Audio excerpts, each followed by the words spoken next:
আসসালামু আলাইকুম। কেমন আছেন সবাই? আজ রান্না করেছিলাম খিচুড়ি এবং ভেজিটেবল। তো ভেজিটেবলটা হচ্ছে চাইনিজ স্টাইলে করতে চেয়েছিলাম। আমার কাছে বাসায় যেসব উপকরণ ছিল সেগুলো দিয়েই করেছি।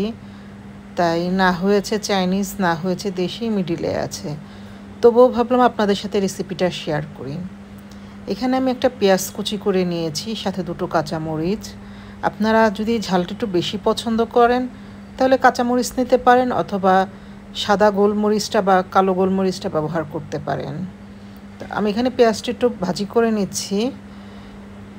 ভাজি করতে গিয়ে পেঁয়াজটা একটু সাদা রাখার কথা ছিল, বাট একটু লাল হয়ে গেছে। তারপরও ভাবলাম যে রান্নাটা যেহেতু করছি আপনাদের সাথে একটু শেয়ার করি। তো এখানে পেঁয়াজটা একটু আপনার সাদাই রাখতে হবে। আমি এখানে নিয়েছি পাতাকপি, বরবটি এবং গাজর কুচি করে নিয়ে আমি সুন্দর করে ধুয়ে নিয়েছিলাম। তো সেটা দিয়ে দিলাম, দিয়ে এখন নাড়াচাড়া দিয়ে নিচ্ছি। দিয়ে দিব এখন পরিমাণ মতন লবণ। লবণটা আসলে প্রথমে একটু কম দেওয়া ভালো, কারণ এই সবজিটা যখন সিদ্ধ হয়ে যায় তখন পরিমাণে কমে যায়। তো আমি লবণ এখানে দিয়ে প্রথমে একটু ভয়ও পেয়েছিলাম, কিন্তু পরে দেখলাম না ঠিক মতন হয়েছে। তো এখন নাড়াচাড়া দিয়ে আমি 10 মিনিট অল্প আগুনে, মানে মাঝারি আগুনের চেয়ে একটু কম আগুনে ঢাকনা দিয়ে রাখবো। সেটা আপনাদের সাথে শেয়ার করলাম না। তো এখানে তোলার পর দেখতেই পাচ্ছেন আমার সবজিটা মোটামুটি সেদ্ধ হয়ে এসেছে। একটু নাড়াচাড়া দিয়ে নিচ্ছি। আমরা দেখি বিভিন্ন সময়ে চাইনিজ স্টাইলে সবজি রান্না করা হয়, বা আমরা বাসাতেও নর্মালিভাবেই সবজিটা করে ফেলি, কোনো কিছু অ্যাড করি না। এখানে চাইলে একটু মুরগির কিমা অ্যাড করা যায় বা ডিমটা অ্যাড করা যায়। তো আজকে ভাবলাম যে আমি একটু করে দেখি বাসায় যেসব উপকরণগুলো আছে সেগুলো দিয়ে ভাজিটা কীরকম হয়। তো নাড়াচাড়া করছি এবং ভাজিটা মোটামুটি সেদ্ধ হয়ে এসেছে আমার, দেখতেই পাচ্ছেন। এই মুহূর্তে আমি ভাবলাম যেহেতু বাসায় ডিম আছে এবং মুরগির কিমাটা আগে থেকে করা নাই, তাই ডিমটাই দিয়ে দিই, যার জন্য মাঝখানে একটু গোল করে নিয়েছি। মাঝে আমি একটু বরবটিটা দেখলাম যে বরবটি যেহেতু আগে সেদ্ধ করিনি, সেদ্ধ হয়েছে কিনা দেখলাম যে না, বরবটিটা সেদ্ধ হয়ে গেছে। আমি যখন মিডিলটা ফাঁকা করে নিলাম, এখানে একটু তেল দিয়ে নিলে ভালো হতো, আমি তেলটা দিইনি যেহেতু সবজিতে বেশি পরিমাণের তেল ছিল।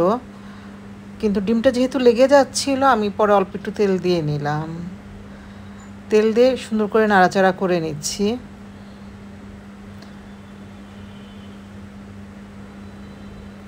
তো এখন ডিমটাকে আমি গুলিয়ে নিচ্ছি সুন্দর করে। আপনারা চাইলে ডিমটা আগে ভাজি করে নিতে পারেন। সবজিতে ডিমটা সুন্দর করে মিশিয়ে নিচ্ছি। দেখতে পাচ্ছেন প্রথমে একটু তেল না দেওয়াতে কড়াইতে প্রথমে একটু লেগে যাচ্ছিল, কিন্তু পরবর্তীতে এটা ঠিক হয়ে গেছে।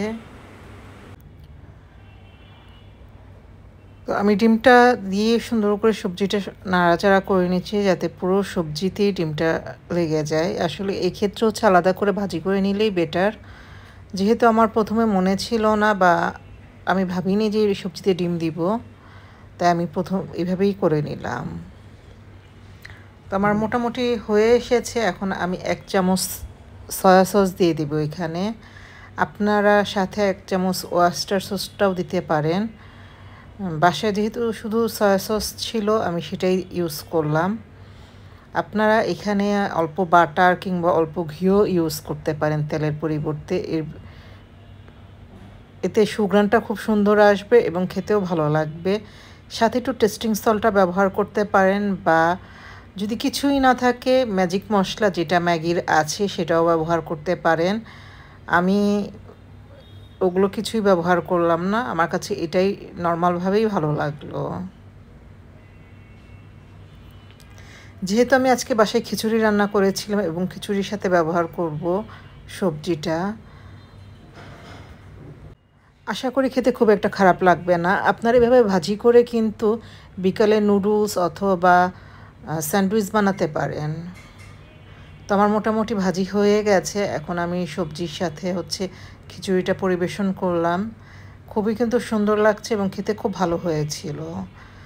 আশা করি আপনারা বাসায় একবার ট্রাই করে দেখবেন। ধন্যবাদ।